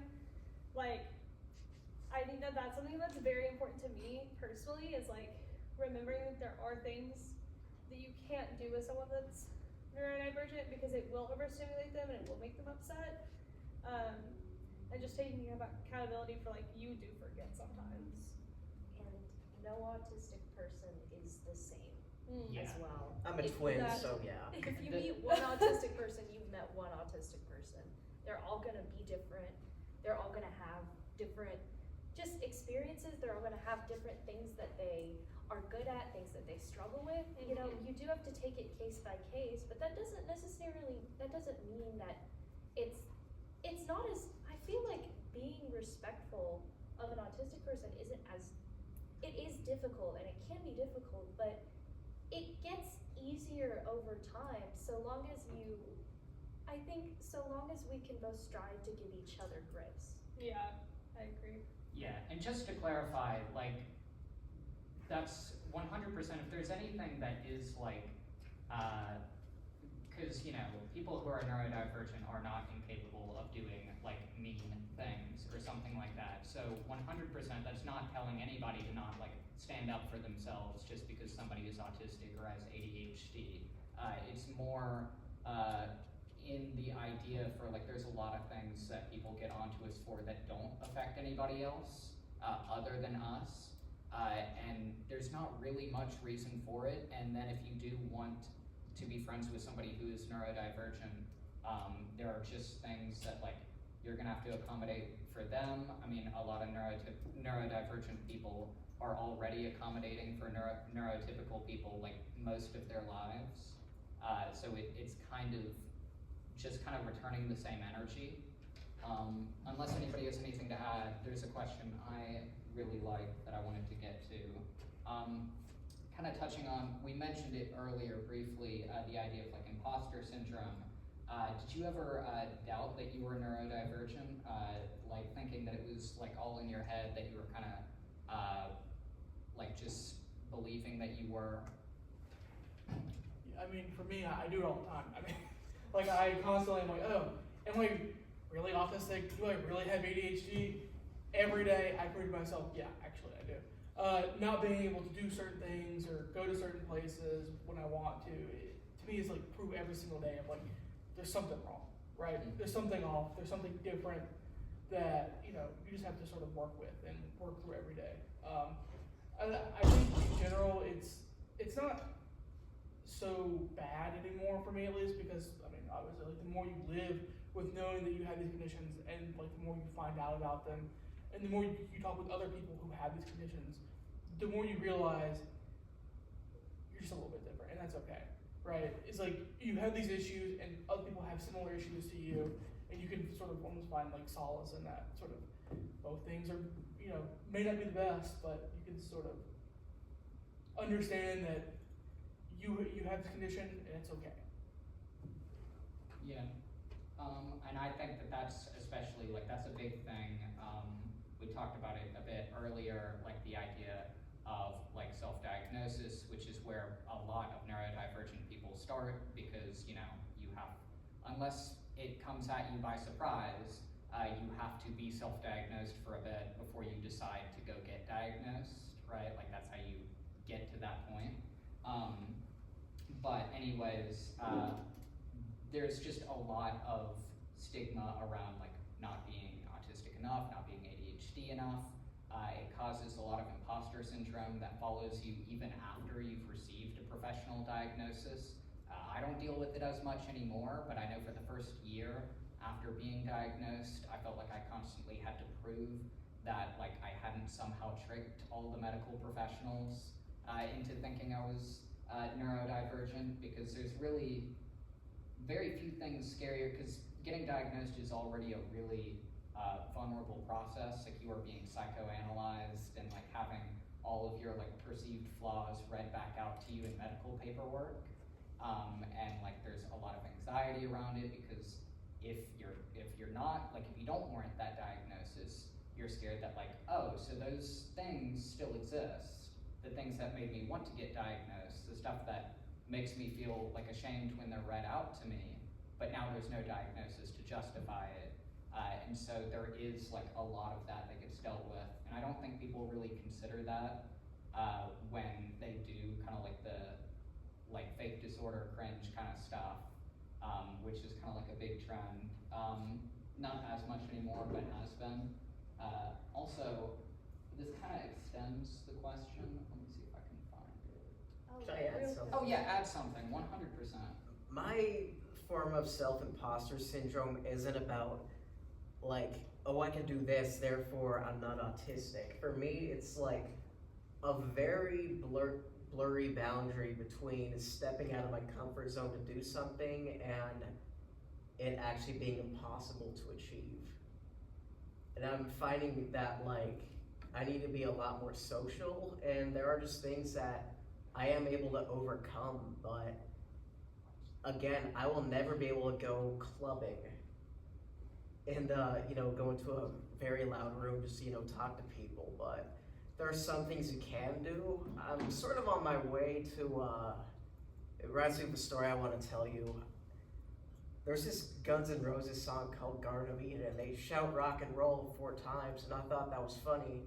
So I did something called rock and roll rejection therapy. I went to the river walk and I started like gesturing rock and roll to strangers just to see how they react. And there was mixed reactions, you know, some liked it, some didn't. But the lesson I learned from that is like, you gotta fuck with the people who rock and roll. And the whole intention was that I'd be able to approach strangers after this, but that never happened. I just got too comfortable rock and rolling people.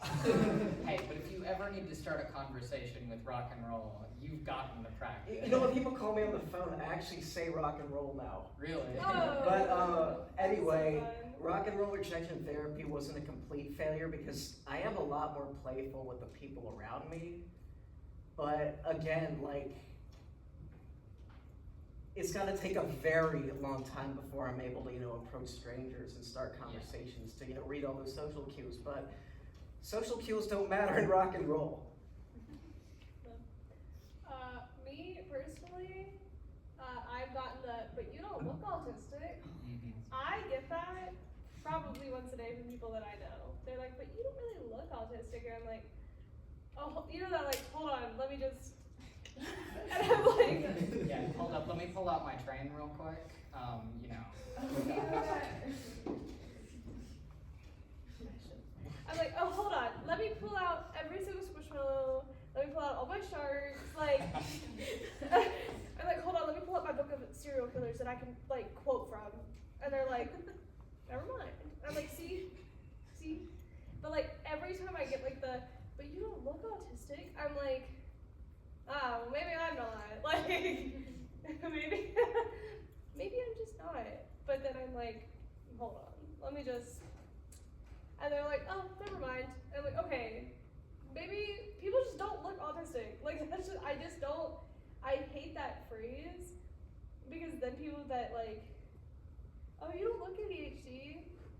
It's like looking at someone and being like, well, you don't look like you have this like disease, because it's like not an outward like disability, and it's like, that's so awful. Like I'm not gonna go on my soapbox, but I have one for it. Yeah, there's not really like a look to it unless we're talking about like the stereotypes that like all of the research is based off of, which excludes anybody who isn't like a white boy under the age of 10. It's like, so, you don't look like Sheldon Cooper. Exactly. I was trying not to mention Sheldon Cooper, because last year It's inevitable. we mentioned him and got like 8 questions about Sheldon Cooper. Don't ask. And Okay, listen. I For don't. I'm real? gonna say right now, It was wild. I don't know what happened. It's like a forbidden game. I will, outside of the panel, answer a question about Sheldon Cooper, because I do love Big Bang Theory and I do love Young Sheldon. But I have gotten like a friend of mine that is autistic and is like a guy was like, well, you don't look like Sheldon Cooper, and he goes, bro, I am 6'5", big like black man that doesn't have like the stereotypical like, and he's like, of course I don't look like Sheldon Cooper, and they were like, and I was like, that's not what they were saying, and he was like, okay, and Do I smell like Sheldon Cooper? Yeah. what's up? How do you, this isn't a direct question about Sheldon Cooper, but Okay. how do you guys feel about like the actor for Sheldon Cooper portraying somebody who has autism but isn't autistic themselves? It's actually a good question. Yeah. I have a really strong opinion about this.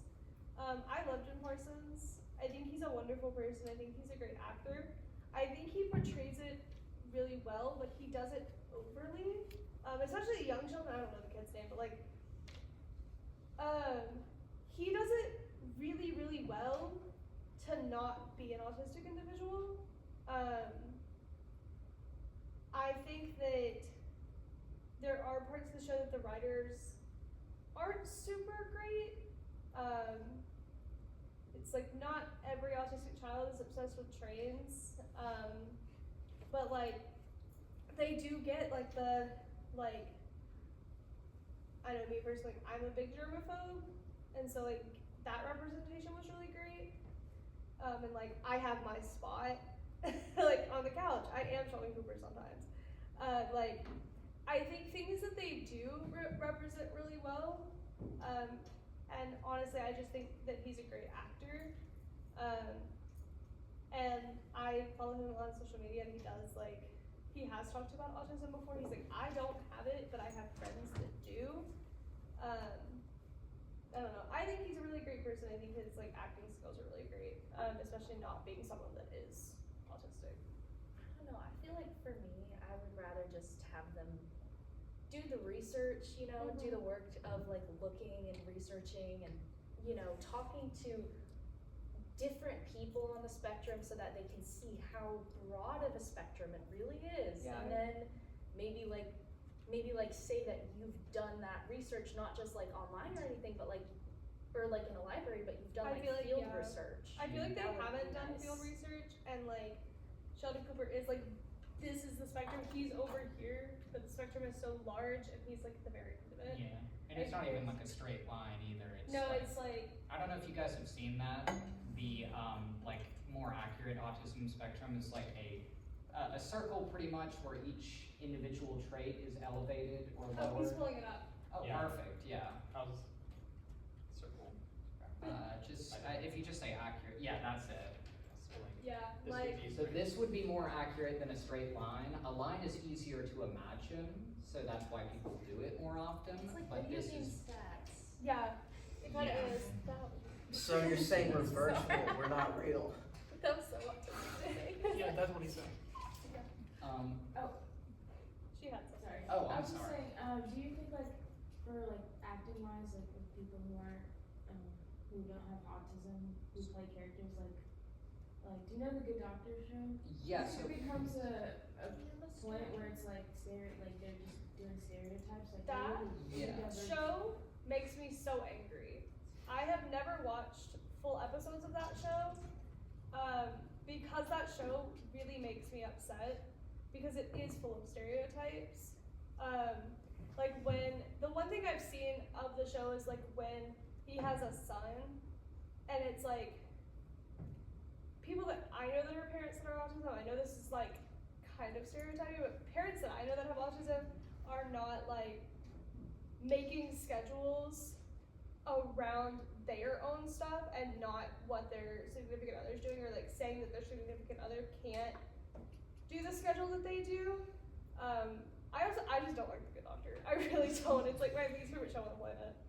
I do, or sorry, I was just gonna say I know somebody else had a question. sorry, let me chime in one thing because Do your this is like my hyperfixation. Like Your I'm arm is really getting keen- tired, I can tell. I will get We'll back see to you. We promise. I'm really hyperfixated on autism representation in media, and so like there's a lot of really good depictions. You have like up there, one of those books, Different Not Less, is actually written by an autistic actress who's played autistic characters and done a really good job at it. You have a lot of characters in like different animated shows as well. Then you also have like really bad depictions like Sia's Music, where they advocated for a lethal form of restraint, which is not good. So anyways, there's a lot of really good and bad autism depictions in media that I could talk about for a while, but I won't. But the main way that you kind of figure out if one is good or bad, in my like experience, is you look at whose perspective it is framed through. Is the show showing how this autistic person, how their autism is affecting the people around them who are the main characters? Or is it actually trying to show their experiences? Because in a lot of cases where you'll see an autistic character,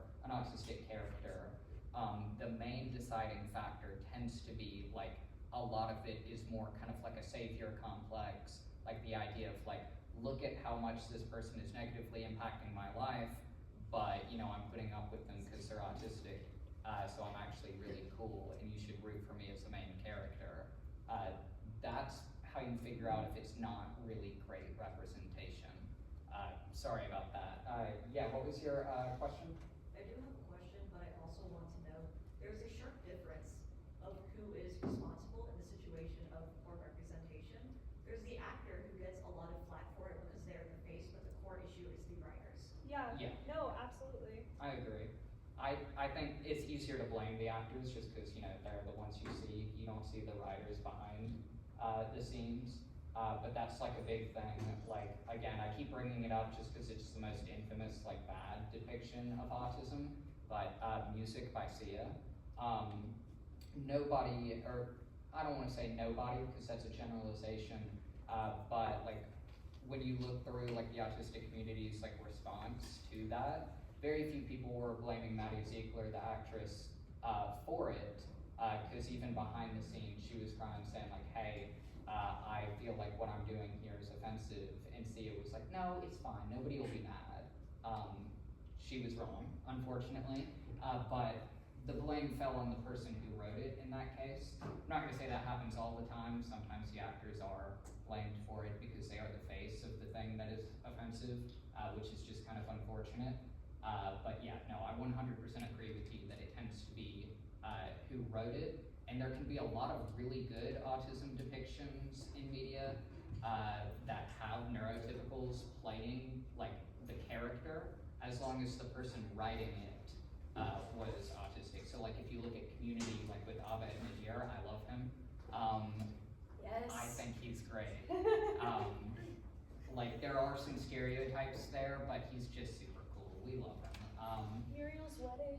Oh my goodness. Yeah. It was based off. I'm just gonna say, can I say something about Muriel's wedding? This is Yeah. this is an autistic moment for me, but I don't care. I'm going. I love it because the guy who wrote the whole thing, he based it off of his sister, and I think later in life, either he got diagnosed or something, but because we also know autism can be like a hereditary thing, it's like people who watched it, like I watched it, and my sister who's on the spectrum watched it, and we were recognizing these things like throughout the script, and I don't think Toni Collette's on the spectrum. She's neurotypical, right? I will say that there's a lot on that like topic. There's a lot of, some of the best autism representation, in my opinion, tends to be when they didn't mean to do it. Yeah. Like there's a lot of characters, like one of my favorite characters who's like autism representation was written for the sake of being relatable, right? And then the person found out after everybody called out that they seemed autistic, the writer found out that they were autistic and were just trying to write a relatable character. I also, I know we're not supposed to talk about Sheldon Cooper, but like I when knew you this, shouldn't have mentioned his name. I'm sorry. No, you're good. I'm kidding. This is like my like big thing. Like You're all good. when it was first written, the show was first written, Sheldon was not autistic. Like when it was written, like he was not an autistic person. He like the person just wanted him to be like a silly, goofy guy. Like that's all they wanted.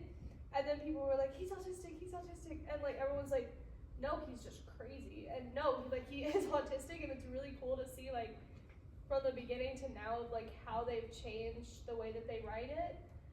Especially with like a new season of Young Sheldon coming out, like the like change from season 1 to now, and like also Big Bang Theory, the change from season 1 to now of like they just wrote him as like he's just really kooky and quirky and like he's just weird, and it's like over time it was like, oh wait, he's like actually autistic, like we should lean into that. And I really like it. I think that I don't think people know that I'm autistic, but I think people can tell that I'm quirky. That's a big part of it. Yeah. Like you want how people perceive you, and quirky just comes to mind. Well, and Yeah. that's why you definitely like, it kind of tilts me when I see like parents who like their kid gets diagnosed with autism or something like that, but then they don't tell their kid because they don't want to give them like a label, is like the justification. The idea is that your kid's gonna have a label either way. Yeah. They're going to know that they are different, that they're off somehow, but I guarantee you if they don't have the label of autism, the label they give themselves is going to be a lot less nice than that. Do you also have another question? Sorry. Did you have anything else to your question? I'm sorry, we like cut you off. I kind of did. Oh my Going god. back to- But going back to something that y'all mentioned like an hour and 15 minutes ago. Good Okay. memory. I love it, I'm, yeah. I'm glad somebody was paying attention. Thank you. Sorry. Continue. There's a tip that y'all said where autistic people struggle to understand body language and just like things like that. What someone I know did is that they just hardcore memorized the expressions of the people that they liked, the expressions of each of those faces, and then they graphed down little like patterns of eyes, mouth, eyebrows in order to figure that out. And they just lived off of that until they could kind of pick it up a little bit better. Would you say that that works? Yeah, so I actually did something super similar to that of like, I have a couple of friends that when I first met them, I was like, oh, I can't read you at all. So I would ask them like, hey, what emotion are you feeling right now? Like, kind of thing, and like, kind of jotting that down in my brain of like, okay, when they look like this is the emotion that they feel, or if their body is like this is what they feel. It doesn't work for everyone. Especially people that I just like randomly come in contact with. Or I'd have to say like, are you using sarcasm right now? Cause I can't tell. And then they'll tell you like they would tell me like, yeah, that's what I'm doing right now. I'm like, are you sure? Yeah, I think also the big thing for me personally was always asking like, what emotion are you feeling right now? Because I can't tell. that's kind of when all my friends were like, you should get an autism diagnosis. I'm gonna add on to that real quick. I'm a very sarcastic person, but I'm also very gullible in the way that sometimes my friend will say something to me, and they'll say something like, oh yeah, this happened, and then I'll be like, wait, really? And they'll be like, no, I was lying for fun. And I was like, cause it's not for fun, cause I like lying, but they were like, no, I'm lying cause it's funny. I was joking. And I was like, oh, for a second I thought you actually meant that. Yeah, it's like, my roommate will come home and I'll be like, you look like you had a horrible day, and she'll be jumping around silent, and then I come out and I'm like doing something, and she's like, hey, you look really miserable, and I'm like, really? Do I? What are you talking about? Or like, my boyfriend really likes wrestling, and he likes to be sarcastic, and he's gonna like 2009 Randy Orton. Nobody understands that joke. Sorry. Which is like just like body slam on the floor. And he did that for an hour, and I fully thought he was serious until he left and was like, you know, I was joking that whole time, and I was like, no, obviously not, bro. Yeah, I'll say I'm like similarly, like I'm very sarcastic. I do have difficulty picking it up, but I used to have difficulty projecting sarcasm in my voice. So now a lot of people from back in the day think I genuinely believed some crazy things because my voice did not change. I have a friend that still to this day, no matter how many times I say I don't, thinks that I believe the earth is flat. Because I said it for like 4 months. I was like, yeah, the earth is totally flat. But I said it so monotonely. You committed to it too hard. Too hard. I was like, yeah, the earth is totally flat. And then one day I was like, look at this globe I got. And they were like, you think the earth is flat? And I was like, oh, you believed that for like how long? They were like, I've known you for 6 years, and I have thought the entire time that you thought the earth was flat, and you were just an idiot. And I was like, oh, I committed really hard to that bit, I guess. All right, so I hate to cut us off, but we are running low on time. So what we're gonna do, just in case there's any like last thoughts, something you want to leave people with before we end off and like show the Greek point thing. If there's any like last things you want people to remember leaving here, like something that you kind of want to stick with people, we'll just cycle through and let you guys just kind of give closing thoughts. Oh, yeah. I mean, my big thing in general is just to treat people like how you want to be treated. If you see someone who's different than you, be okay with that. Be okay with like the differences like you see out in the world. I think that's one of the big things that people have issues with in general is that they see someone who's different and automatically have an opinion about them. Don't. Just see people how you would want to be seen, as just a kind, good, warm person. My biggest thing is that neurodivergent people love very differently than neurotypical people. I've been thinking about this entire time. If someone brings you a rock, just accept it. I build paper airplanes for all my crushes and they never get it, so. Yeah, like, I think if you have a friend that's like neurodivergent and they're like, I saw this thing that reminded me of you this one time. That's just, personally, that's me showing love. I feel like a consensus with a lot of people that are neurodivergent. It's like pebbling with penguins. That's what I think of. That's what it's called. Penguin pebbling. Okay, listen. That's my first time ever learning that's actually what that's called. Anyway. I think the one thing I would want to leave with is like, if you're neurotypical, I want to say like, don't be afraid to reach out to somebody on the spectrum. Like it could be something you don't expect. Like maybe it might not be an experience you've had before. It could be something, you know, unique and completely just like kind of scary in that way. But it could be more than you think it is. Like it could be so like, I'm kind of having trouble getting my words out because you could really connect with somebody in such a humanistic way that you don't expect. And then for people on the spectrum, I would want to say, or people who might be thinking they're on the spectrum, I would want to say, like, don't put too much pressure on yourself to be anything. Don't try and don't try and make yourself too much into something you're not. I understand that sometimes you have to, but also just, it's hard and maybe you're gonna be scared, but just try to keep that piece of yourself that you love. Keep that piece of yourself that you love inside of you. And someday somebody, multiple people are going to see that and they're going to love you for it, even if there are gonna be people who just judge you. There's gonna be, for all of these people who judge you, there's gonna be somebody who loves you so fiercely. And just remember that. Rock and roll. Yeah. Rock and roll. Sebastian, do you Rock wanna, I forgot what I was going to say. Okay, I can, while you think about it, I can say something. The one thing I would say is something that you guys are already doing, everybody who's here right now. There is obviously a lot of like misinformation or misconceptions about neurodivergencies, like about ADHD, about autism, whole industries that are propped up around kind of spreading that information, like misinformation.